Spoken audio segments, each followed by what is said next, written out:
Bueno, hoy día voy a explicar acerca de las radiografías. En mi examen lo que pasó fue que cada pregunta venía con este tipo de enunciados. Describe si cumple los criterios correctos. Describes de las estructuras, patrones. Y por último decía que demos el diagnóstico. Y bueno, se dividían en dos, radiografía de tórax y radiografía de abdomen. A veces nos ponían o de tórax o de abdomen. Y lo que debíamos hacer, las respuestas correctas que debemos dar, es que debíamos dar en orden.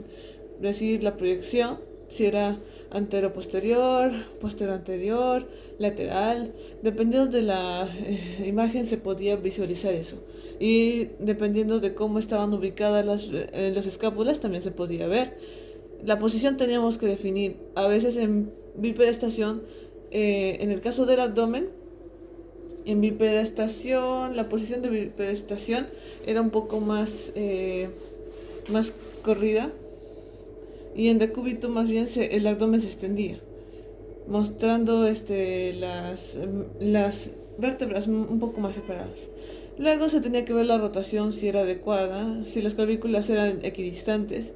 La inspiración también tenía que ser adecuada si se veían las costillas, 8 a 10 costillas posteriores. La penetración, teníamos que ver las vértebras si se veían detrás del corazón y si era adecuada. Y los siguientes órganos teníamos que ver tejidos blandos, como en el caso de las mujeres las mamas, huesos como la escápula, clavículas y vértebras o costillas, el mediastino si estaba empujado o desplazado para algún lado, como en el caso del neumotórax, que cuando hay la telectasia cuando se colapsa el pulmón, el mediastino tiende a empujarse hacia el lado ipsilateral. Ahora, también tenemos que ver la pleura. Si en la pleura de los pulmones había un broncograma aéreo, por ejemplo. Los hilos también tenemos que ver. Y por último, el índice cardiotorácico, si era relevante. Porque si a veces si él no era relevante, entonces no era necesario.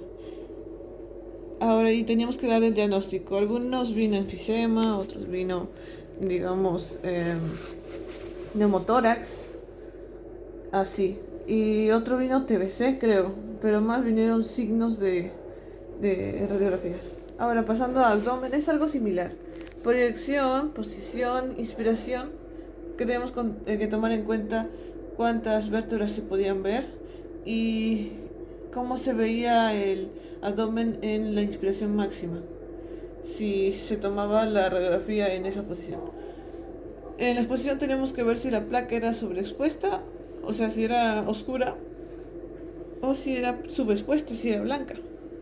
Y el sistema de lectura es un poco diferente, porque aquí había una memotecnia, que era el ABCDF. El aire, ¿dónde está el aire? El borde del abdomen y sus contornos normales, alzas y si había alguna hernia. En las clasificaciones tenemos que ver si había litiasis renal, a nivel de los riñones, aneurisma aórtico clasificado.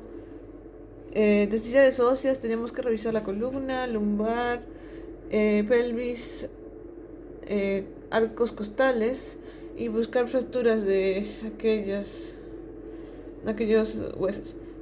Y en órganos intestinales como el riñón, vaso, hígado, que no pertenecen a los intestinos o estómago, al tubo digestivo, tenemos que ver si tenían algún desplazamiento o algún agrandamiento.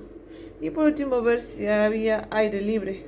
Por ejemplo, en bipedestación a veces podíamos encontrar aire debajo del diafragma, entre asas, lo que podía significar un signo de perforación. O a veces, si el aire estaba debajo del diafragma, también podía significar signo de enfisema o de neumoperitoneo. No, podía significar, si el aire estaba debajo del diafragma, podría significar síndrome de neumoperitoneo. Eso es lo que es cuando hay aire debajo del diafragma, o sea, en todo el peritoneo. Y eso es todo.